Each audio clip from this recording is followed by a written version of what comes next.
Hello friends, in this video I am going to tell you how you can change the default page of your WordPress website. So this is my landing page which I want at the top, but at present my home page is showing like this. Let me show you my home page.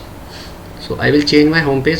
Simple blog page is showing. I want my landing page. So whatever I will do, I will go to my dashboard. So from dashboard you can see there's an option of settings at the left, and then click on this reading option. In reading option you can see your home page is displays your latest post. So click on this static page, and from here you need to select this page and also select this page here, or you can select a home page only.